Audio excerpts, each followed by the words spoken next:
Hello and welcome to our first live LinkedIn of 2024. We hope you are all well today. My name is Catherine King and it is my pleasure to be your MC today. Now, if this is your first live LinkedIn with us, just a few notes to get you up to speed.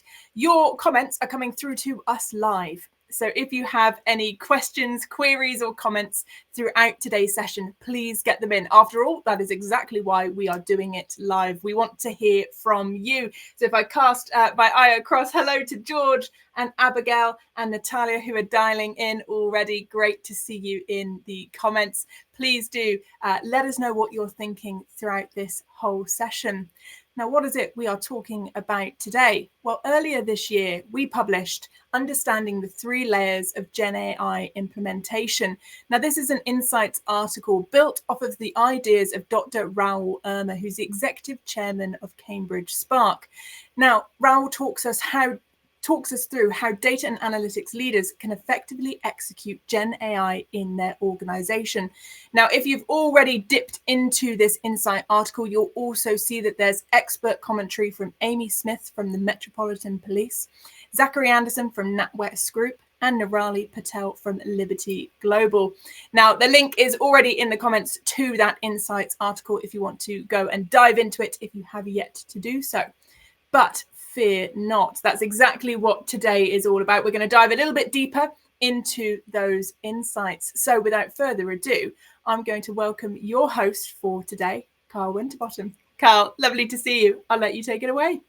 Cheers, Kat. Thank you very much. Thank you for joining us, everybody. Really looking forward to this. And I guess myself and Raoul have been collaborating over the last few months, I guess, to work through a lot of this type of stuff. So we're looking forward to bringing all of this to you this afternoon. So my pleasure to introduce you to Dr Raoul-Gabriel Urma, who is the executive chairman at Cambridge Spark and also industrial fellow at the Cambridge University, and does many other things. So Raoul, thank you very much for joining us.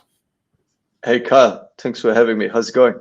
Yeah, not too bad. It's coming a very regular occurrence, this conversation. So, but I'm looking forward to unpacking it a little bit more. As Catherine said, the article went live a few weeks back, and obviously you appeared on our podcast several weeks ago now. So we'll tell the guests to check that out after, of course, they've listened through to today. But Give us an introduction, Raoul, for anyone that's tuning in today, just a little bit about yourself to set the scene.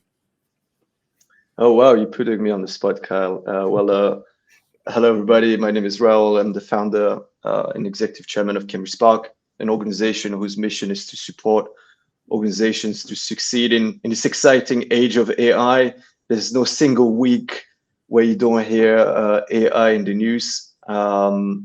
So we believe that in a world that is changing all the time through technology, through data, through AI, the people are the engine of the success of organization. And it's really important that people have the right skills to succeed and be part of that journey together with their employer. So our mission is to help people have the right skills and succeed in this really exciting age. Now, me on a personal basis, I'm just really passionate about tech, Kyle. I really love it. I've been in tech for a very long time, in education as well. I did a PhD in code analysis, which is super low level, ultra geeky.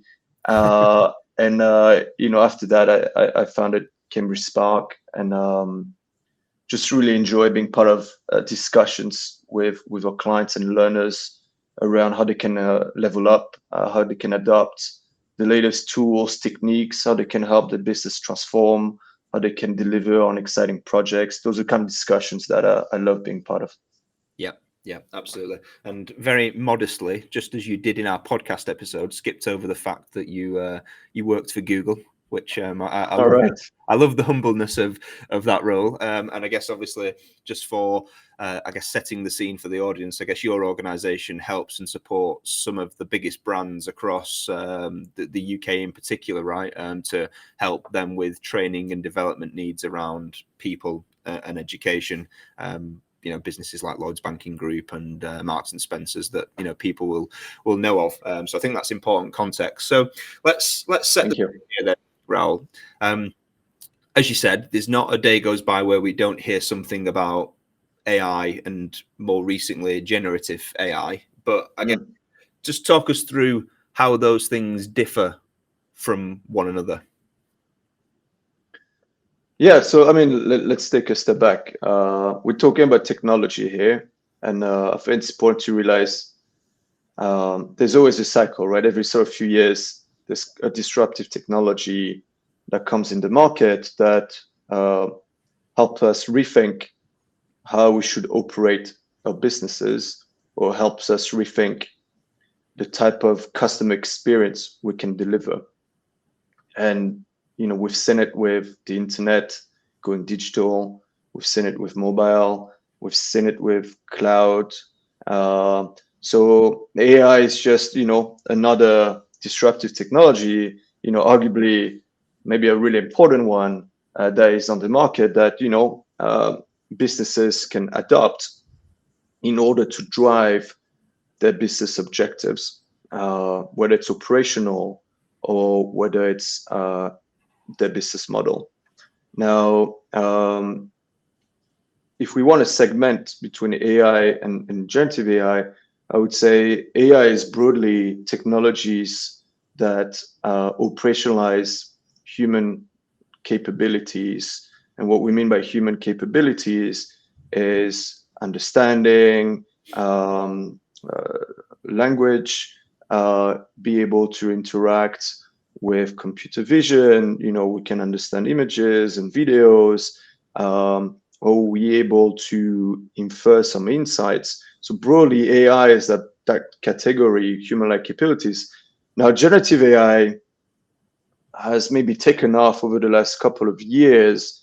It's a subset specifically around generating content, whether it's generating new text, new images, new types of videos now, and so on. And what I find really fascinating is that you can really mix and match the whole thing, right? So today, we can do automated classification, for example, in the medical sector about a patient diagnosis, and then we can generate the content, generate the report out of the diagnosis as well. So you can kind of like think about AI as kind of like coming together, right? You can do the automated classification and also the generation of the report, maybe for a doctor to review, or maybe for the patients to get access to information quicker. So it's super exciting times. And I think, I just want to clarify for the audience, whilst generative AI is so exciting, and that's kind of like what we're all talking about, at the end of the day, AI is the bigger topic. Yeah, absolutely. I mean, it's interesting because obviously I think for the first year, I think when this kind of burst onto the scene, November 22, yeah, I think I got that right. Obviously there was a lot of talk about it, but we didn't really see, or I didn't at least see or hear a lot of businesses thinking about, actually there's some use cases that they are operating on. And since then, there's been a whole host of, limelight shone upon organizations that are doing something now. Literally just before I got on this call, actually, I was speaking with a data analytics leader from a FTSE 100 who are trying to build an entire squad that is going to be working with LLMs to help their business generate value. And by value, they mean top and bottom line kind of commercials, which is really interesting. I guess, what are you seeing in the space around how most organizations are actually using this? Like, are there any kind of, themes or recurring themes around this is how businesses are tending to get something out of this as far as value goes? Well, honestly, I'm seeing a lot of business leaders ask, how can I get started? To be honest with you, I think we're still at the beginning of the journey. So if we think about this question, how do I get started? Because it sounds so exciting. Here's a new technology. There's a promise of productivity. There's a promise of new experience. Who wouldn't want to be part of that journey, right? So I like to think about it as three layers related to the report that we wrote, right? So one is kind of like general workforce. And The second layer is business function, and the third layer is your business model, right? So what are we saying? What are the trends? Let's just segment out those three layers first of all. So when it comes to general workforce, I think a lot of the excitement is around, hey, like, how can I help my people be more productive?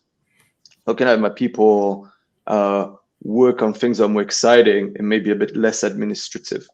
And what are the AI tools that support that, right? So here we're talking about how can I achieve, maybe 10 to 20% productivity on your general workforce using tools like Bard or Gemini now or ChatGPT and maybe Notion .ai. This is broadly the category of one, maybe those tools can help me write my emails quicker. Maybe those tools can help me create my presentation quicker. Maybe those tools help me get access to institutional knowledge in my organization, right? Especially if you're a big organization, onboarding can be quite slow and expensive. Might take many more weeks the larger the organization because there's so much to learn and you just don't know where the information is. So those tools help you interact with the institutional knowledge of the organization that enhances productivity. Those tools help you be a more effective communicator and produce kind of like the general day-to-day work that you might expect. So, before we talk about the fancy stuff, Kyle, the first foundation is kind of like, hey, there's like new tools that allow you to do tasks a bit quicker than before. And that's exciting. I don't know about you, but I don't enjoy writing a very long email. And, you have to write a blog. So, that's an obvious use case. When you're on a meeting and you have to take notes and summarize it, that's just kind of like not really enjoyable. So AI tools can do that. When I'm stuck, and I'm like, I've got this question about some presentation I was given, in the organization several months ago, I'm just going to pop the question in kind of like the chatbot now, and I get the search much quicker. This is good stuff, Kai, right? Like, This is real stuff. You don't need to invest multi-millions. It's literally, couple of tools, help the workforce adopt those tools, be trained with those tools with kind of like some sort of a governance around it, and 10 to 20% productivity is possible. So I'm seeing that happening. Then you got the next layer, which is around business function in the organization. So how can you help specific roles now be more productive, whether it's sales or marketing or HR, operation, this common business function that any organization has. And here you might expect maybe up to 50% productivity improvements, right? And an example at Cambridge Spark, we have an R&D team. We have software engineers that are building a learning platform. They use tools like Copilot that helps them generate testing code, helps them generate SQL queries much quicker than before. So that's kind of like time that is suddenly much more productive. Up to 50% of code can be generated, according to quite a few research studies are very credible. So that's exciting because software engineers now can spend a bit more time with the users, the stakeholder, the brainstorming time, the stuff that adds a lot more value. If you think about marketing, there's plenty of tools now that enables you to make progress on your copy quicker and make it more tailored. And if you think about those tools used as human in the loop, you're still in control of the output. You get to edit it, you get to tweak it, that really enable you to be more productive or perhaps increase your throughput. So I'm seeing, quite a few organizations are asking, what should we do when it comes to role-specific tools? So it's no longer general workforce, it's role-specific.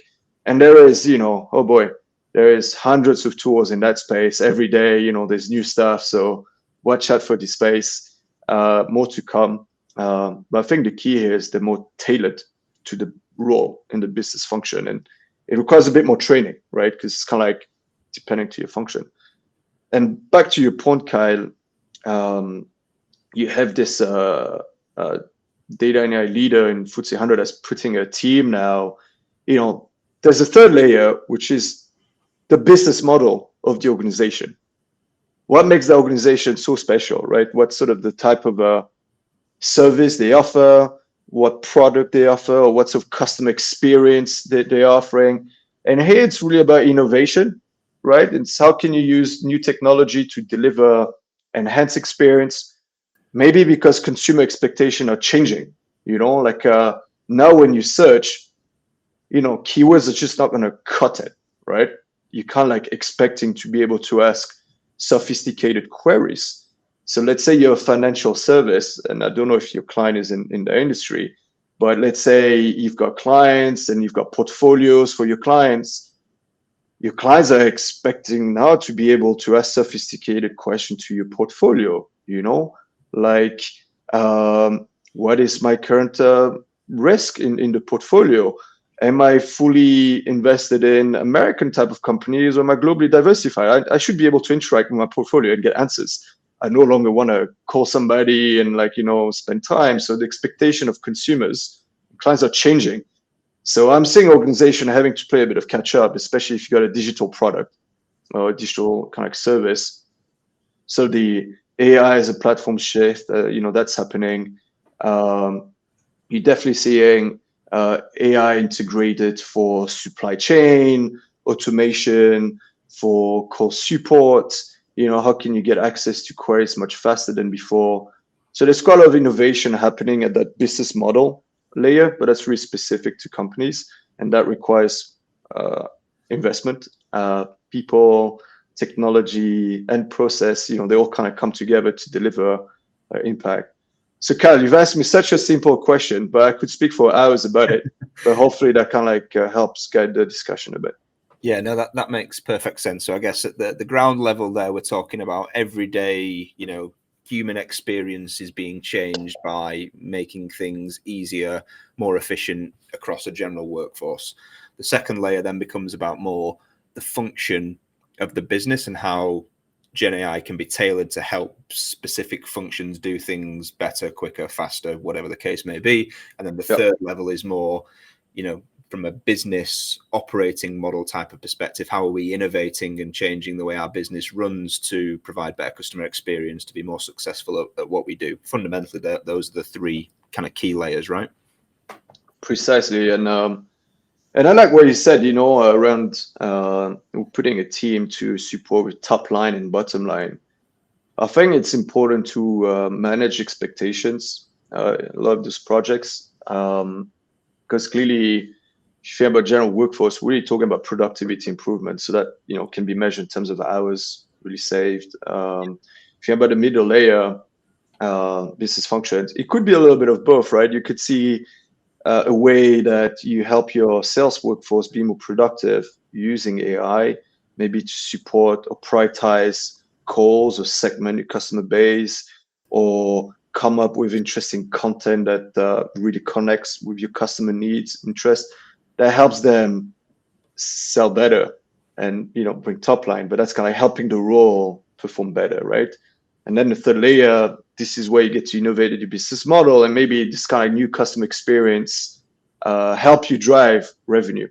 So it's important to manage expectations. I don't think that AI solves every problem and magically your business is going to get better. I think what it's doing now is, let's go back to the fundamentals. What are your business priority?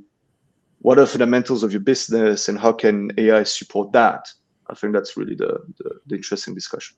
Yeah, 100%. So there's a few thoughts kind of swirling around in my mind at the moment. So I know, obviously, Zachary Anderson, the Chief Data Analytics Officer at NatWest, who contributed to the article that we wrote. I did a podcast with him not too long ago, and they had been working with OpenAI for about 18 months prior to GenAI bursting onto the scene. So they're already in a place where they've got a couple of models, GenAI models in production, and there's a whole roadmap around that. Now, I guess what history does tell us is that, unfortunately, a lot of organizations have this awful habit of maybe jumping feet first into things, right? How do we as organizations, I guess, test the water and almost because it feels like the three layers that you've described there make absolute sense, and it's almost like an iterative approach to transforming your business more holistically. But I'm sure there are and will be some organizations that just jump straight in at the end, right? Saying we're going to change our business model by Gen AI. Are you seeing anything around that? Is there any sector or maybe type of organization that you feel is more ready than others? Is there a kind of any kind of connotations around that stuff? Yeah, excellent question. And, I'm sure we'll talk about business strategy in a moment, but I'd like to bring it back to the 3 layers and also priorities of the business. So, and then we'll answer the question, how to get started? How do you get your toes in the water? So if you think about general workforce, why wouldn't you already help your workforce have a better time? Like, why wouldn't you want your workforce to just be more productive with kind of like boring, non-fulfilling tasks? I mean, that's the question to ask, right? And if you can get 10, 20% productivity in exchange for license to a tool, a couple of tools, I would highly encourage business leaders to take a look. And of course, it's got to be ring fence, depending on the size of the organization. You have your IT policy to go through.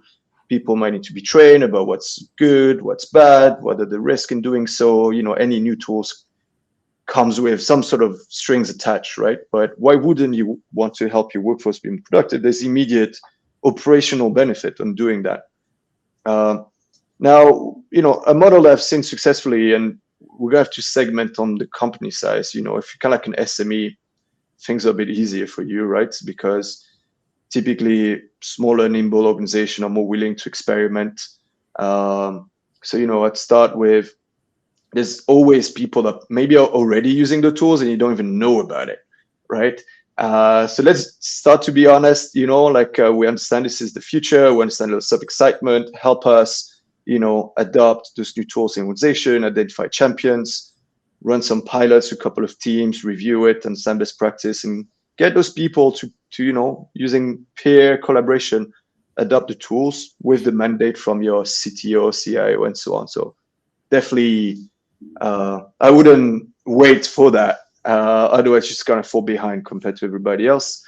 When it comes to business functions, here it will depend on the priority of the business. Of course, we want to do it all, right? We want to sell more. We want to operate more efficiently. We want to have a better talent experience. You want to do everything. That's fantastic, right? But as a business leader, you have to appreciate Rome isn't built in a day. You have to prioritize it. So in your business function, prioritize what's most important to you right now, and start with the lower hanging fruit within that list. Those type of places whereby you can measure the productivity benefits a bit quicker because maybe that team or department is a bit more ready and on board. When it comes to the business model, now we're talking about innovation strategy and how to implement innovation, which is a topic of its own right. The model that is most encouraged is to create a separate team that, you've got your business model, your service model, that's already implemented, that's going well. You don't want to mess around too much with that, especially, now that you've got new tools, new techniques, it's not proven, there's risk, you just don't really know how it works. A separate team, a little squad, like you mentioned, that has flexibility, that can experiment and can evaluate, can report back progress and success. That's the way to go because, you might have a cultural mismatch, right? You've got maybe a business model that works. You don't want to mess around with it, start on the side and, learn from it. And then you can start integrating. But I wouldn't start and disrupt what's already working right away. That's a recipe for disaster. So yeah, back to your question, to summarize, general workforce, don't wait. Business function, prioritization and low-hanging fruits first to prove success. When it comes to business model innovation, a separate experimental squad, if you're new to it, is the way to go because, you don't want to introduce unnecessary risk on the get-go. Yeah, nice. Okay, I like the way you've broken that down there by the 3 layers of, layer 1, go for it. Layer 2, prioritize. Layer 3, that's a separate conversation in of itself, right? You talked about prioritization. Chandan, thank you for the question. So Chandan's asked, would you say that GenAI needs to be tied in with a business strategy / plan? And where do you start? Obviously, there are so many options out there. I think you kind of alluded to depends on the layer, right? But just give us your thoughts to answer Chandan's question, please. Yeah, I mean, strategy, there's many definitions of strategy, right? So one is what game are we playing here? That simple question, what game are we playing and how are we going to win? That strategy, right?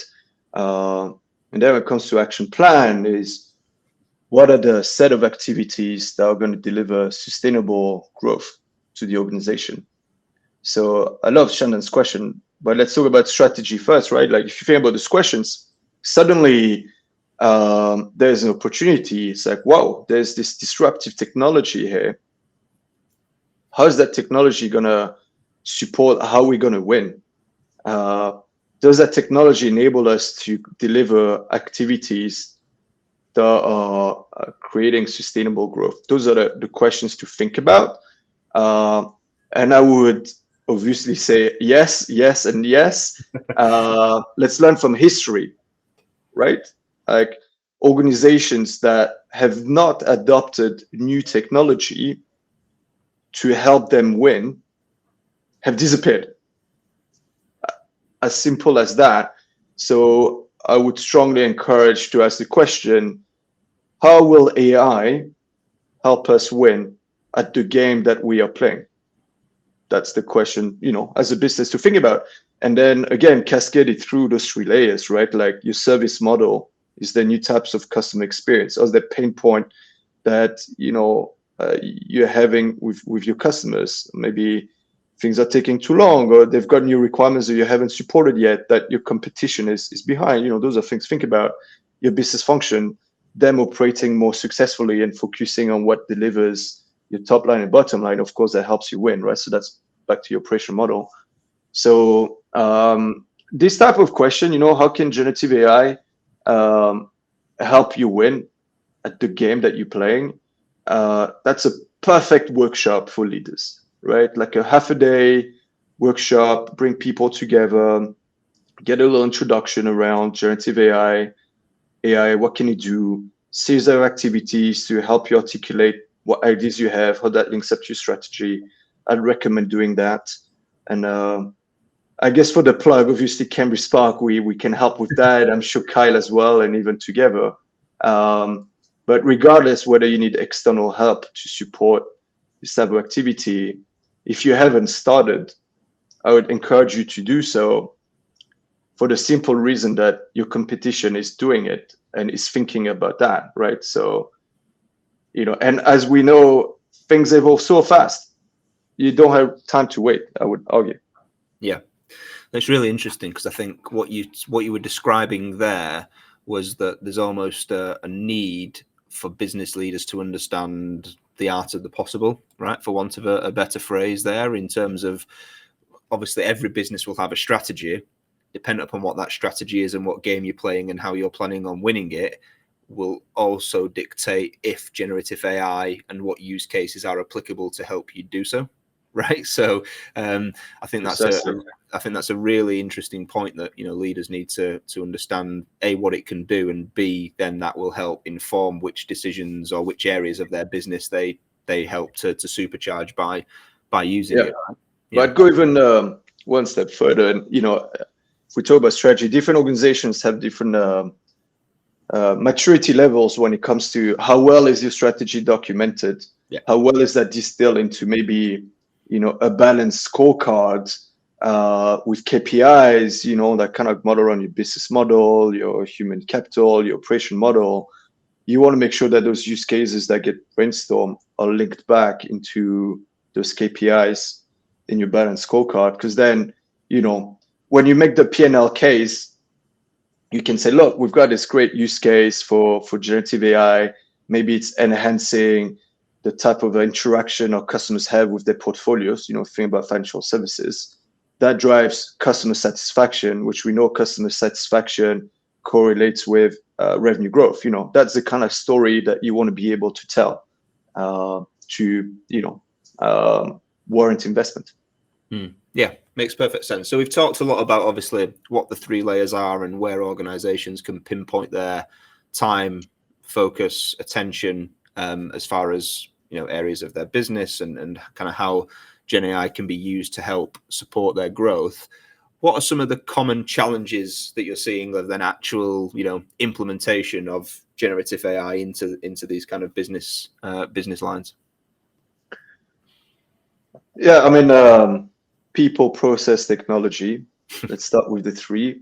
Carl, why don't we talk about the people side? Clearly, I'll talk about Cambridge Spark angle. So let's start with people, then we can go through process and technology. Let's go in those three circles. So on the people side, obviously you need the right talent with the right skill that understand how to use generative AI. And within generative AI, you've got a whole bucket of super technical things like LLMs, foundation models, how do you interact with it. Then you've got like the engineering behind it, the deployment behind it. But you also have product managers, how the user interaction is changing. So you need like talent and skills. So challenges training people so they can use and adopt those new practices. So Cambridge Spark, we do that. Kyle, you support organization on the talent acquisition side. You want to talk a bit about what you're seeing there? Yeah, I mean, so I think interestingly enough, as I said before, there's been a few organizations that we've talked to that are looking at doing and moving towards this space. And I think a lot of it does tend to be more around getting the organization ready and almost the training of business users. Then comes the thought of, okay, from your layer 3, how do we change and innovate our business? I think that's where you're getting organizations start to build and hire for external skills to come in and kind of almost influence layer 3, right? Because I think layer 1 and 2 is very much an internal thing around how do we just get these people to have the skills and confidence to A, use it, B, adopt it, so on and so forth. So I think, the conversations that we have tend to be businesses that are probably further along the maturity curve, are probably have already been using GenAI, at the layer 1 and layer 2 for a serious amount of time, and are now ready to scale. Essentially, ready to scale it. Yeah, absolutely. Great. So on the people side, are your people ready? Are they aware? On the business side, do you have the skills to start doing stuff? Do you need to hire in? There's a set of challenges there. And on the process side, it's really about often the workflow of your business that can be automated or not. So how much manual processes have you got? How much of that is relying on people's knowledge? How much of that is relying on random data sitting around the organization? Has that been mapped? AI can really help provide a level of automation for workflows. So are you mature at the process level? I mean, that's the first thing I would kind of like think about in the challenge. So, service model, for example, back to the finance sector, I want to interact with my portfolio. What does that journey look like? Do I have to pick up the phone? Do I have to send an email? Or do you have a digital platform already available? And then there's a way for me to interact, how does that look, and you'd be surprised, depending on different sector, so digital process maturity can be really good or really poor.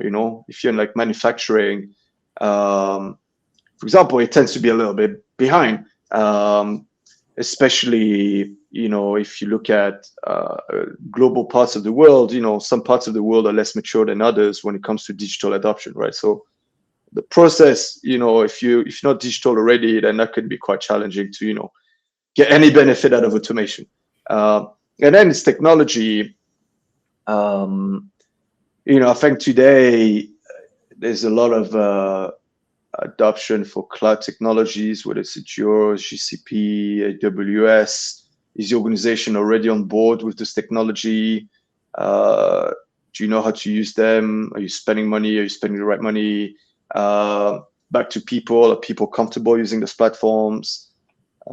Maybe yes, maybe not. So training, is there any further investment that you need to do in terms of platform acquisition, platform deployment? A lot of those latest AI solutions, you can't build them in-house, right? They require like huge amount of infrastructure. So the only thing you can really do is to utilize existing vendors' solutions that have spent the money into training and infrastructure. But again, you have to adopt new technology, right? So is the organization primed for that? The bigger the organization, the slower it gets, right? The more inertia you have naturally, because it might be an environment that is ultra regulated, ultra compliant, finance, healthcare. You might not be able to adopt those technology as fast as you'd want. So, that's kind of like a challenge to consider. So I guess to summarize, it's always people, process, technology. It's the same story, but with AI now. Yeah, 100%.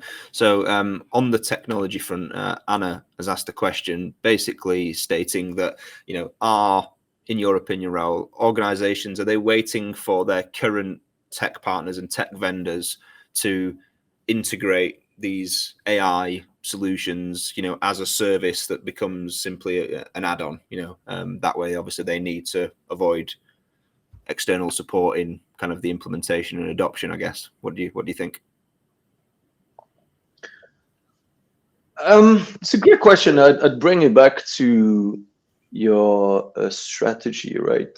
How important is it for you to have proprietary systems, models, and technology for your business? So something like call center, AI support. GCP offer a service out of the box, right? So if you're an organization where customer call support is not intrinsically part of your business model, why not outsource that, right? And if you can outsource it through a service and there's a business case for it, that the maintenance cost is reduced, you pay for what you use, allows you to reinvest that spend somewhere else, it's worth considering, right? And then I have a good understanding of the roadmap of your partner, what's coming up, what you might be able to utilize for things that are not business model critical. I think that's worth like doing a business case. For things that are core to your business model, you kind of want to protect that, right? And you want to make sure that that feedback cycle from requirements to deployment, which leads to a performance improvement in your business, is as fast as possible. So that's worth having that in-house. I wouldn't outsource that to a partner with a service, because then it raises the question, what's the purpose of your business, right? So I guess to answer Anna's question, it's important to be aware of the roadmap of your partner and what's coming up. Typically for back office type of services that maybe are not core or critical to your service model, things are really precious to your business model. I would kind of stay clear of outsourcing that. Build your proprietary technology that then becomes a competitive advantage to your business, and you want to protect your competitive advantage obviously as much as you can, right? So always good to get external support, but sometimes you gotta walk the walk by yourself, right? Yeah. So basically there you're saying if it's core to your business model, build your own. If it's not kind of a core critical thing, then there are things, or maybe you can wait for things to kind of come to market that won't impact. I guess the other side of that equation is how long are you also willing to wait, right? Because there's a timeline here around if it is business critical, or if it is something that is core to your business that can drive significant value and innovation, and you're waiting for a tech partner to integrate that into an existing service. Meanwhile, your competitor is out there, speaking with other vendors and starting to get this stuff done, right? There's a risk that you fall behind the curve, right? Fall behind the competition. Yeah. So I think the question to ask is, what's your competitive advantage that you can protect and make sure that you invest in-house for whatever that is? 100%. Yeah. Chandan's asked a bit of a follow-up question to that, saying, what are your thoughts on Microsoft Copilot? Yeah, look, I'll put my hands in the air. I'm a Mac user. I've got a MacBook Pro. I've got an iPhone. Can't wait to get hold of the Vision Pro. This is not an advertising for Apple, but I am not using Microsoft Copilot, obviously on my Mac, but I know organizations that are using it. I think it's a no-brainer. If you're already invested in the Microsoft stack, you should experiment with it. Get the benefits you can get with Word, Excel, Outlook, and Teams, around content creation, content summarization, institutional knowledge querying.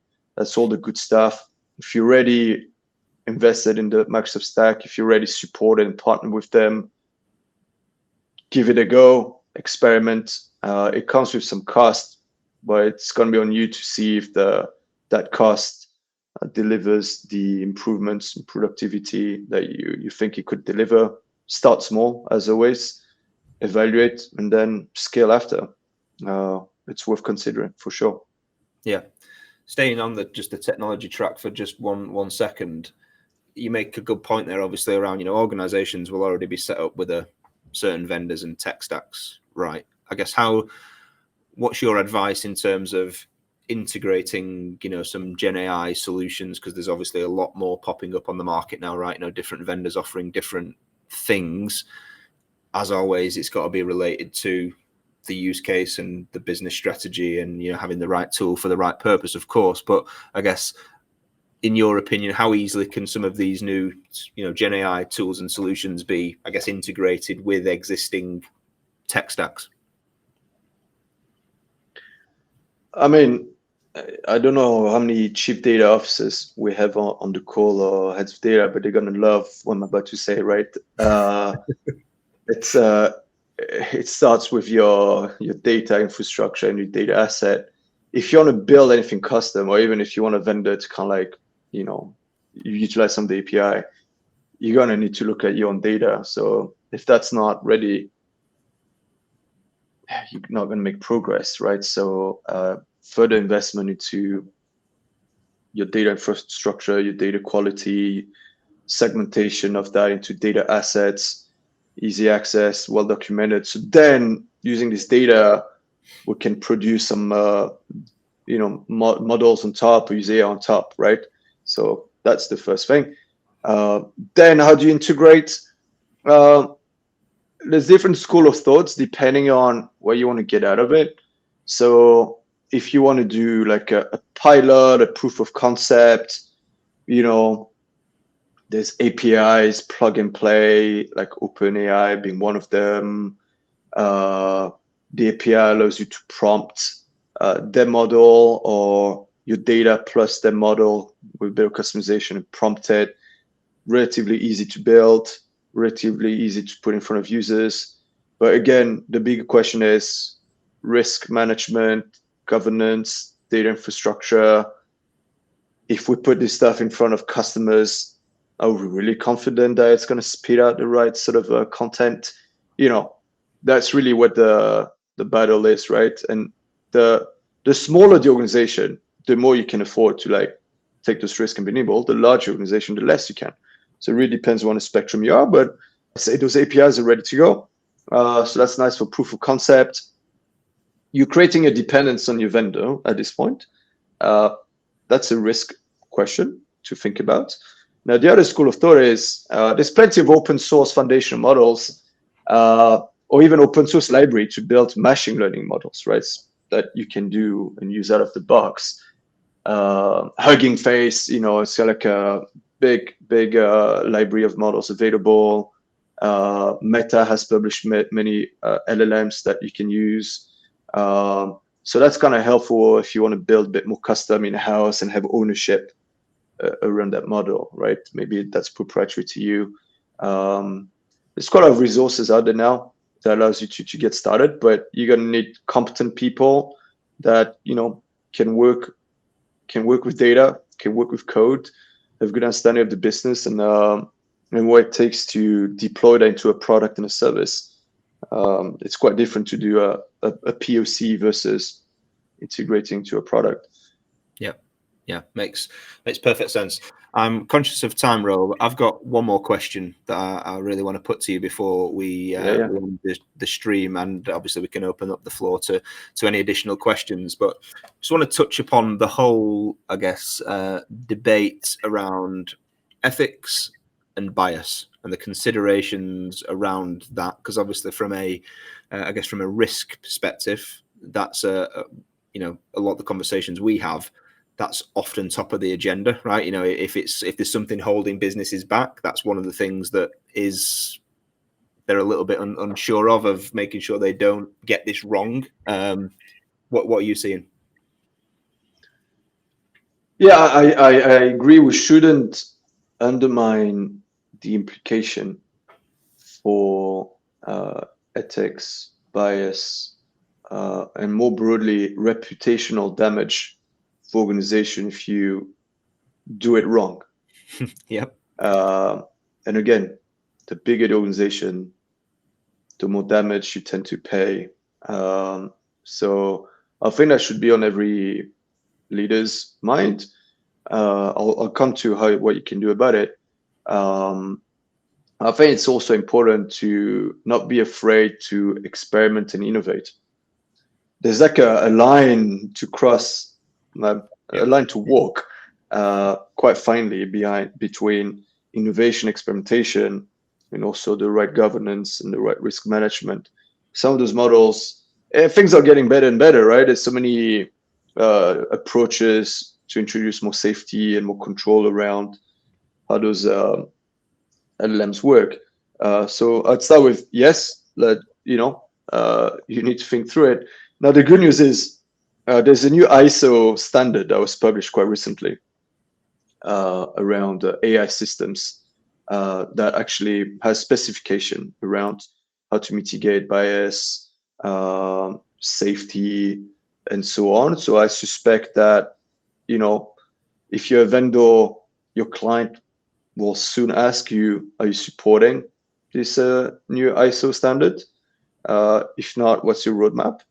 And maybe also new solution provider might be able to have a new competitive advantage if they can show that actually, our solution is very safe and we tackle those concerns.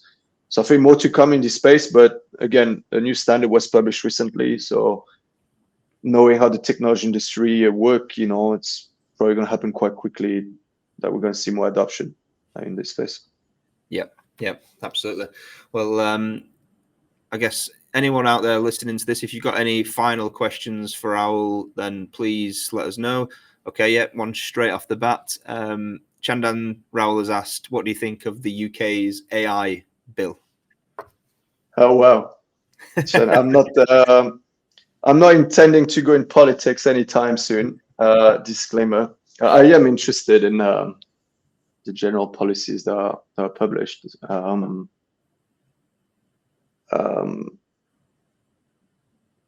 Yeah, I think it's exciting that the UK is attempting investing more into the AI space, whether it's, on a personal basis. I was born in Belgium and, I moved to UK 16 years ago.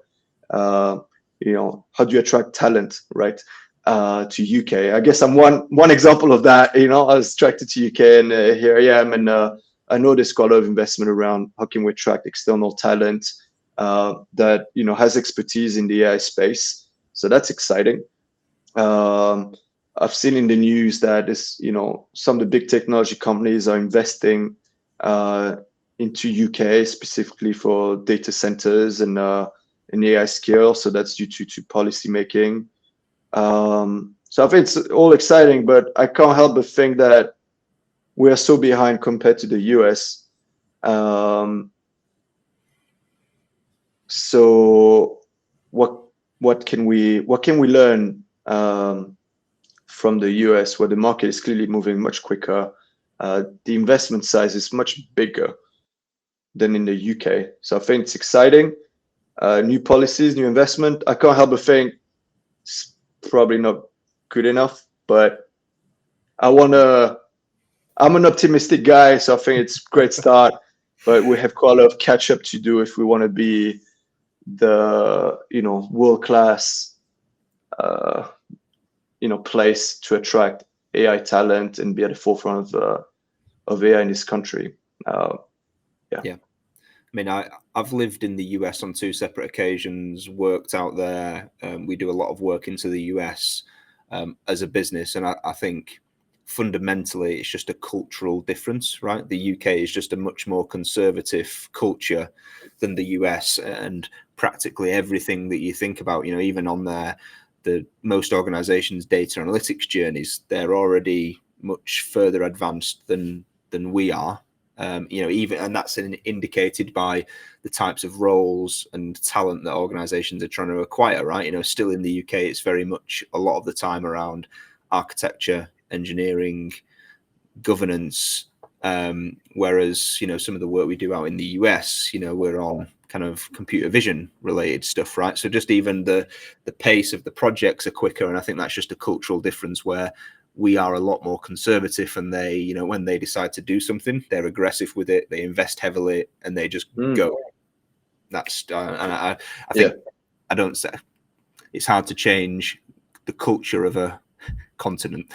Hey, there's a running joke. The US innovates, the EU regulates. Yeah.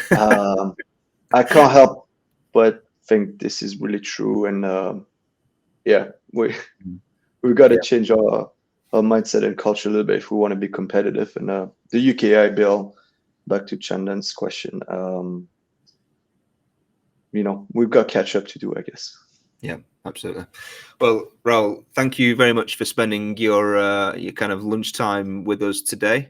One more question. Have we got one more? Yeah, one more question. So Ryan has said, LinkedIn appears to be full of AI experts, or at least LLM experts, but it appears to me that not many have actually implemented much at all into production environments. How do you spot the charlatans? They probably use ChatGPT to write the content. just ask them. Yeah. What have you implemented? What tech stack? What problems have you seen? What are the risks? How long did that project take? And then you'll quickly filter them out by a quick assessment like that. Yeah, fine. Well, Raoul, thank you very much for your time. We'll pass you back to our MC host, Catherine King. So, Kat, thank you very much for your time. Wow.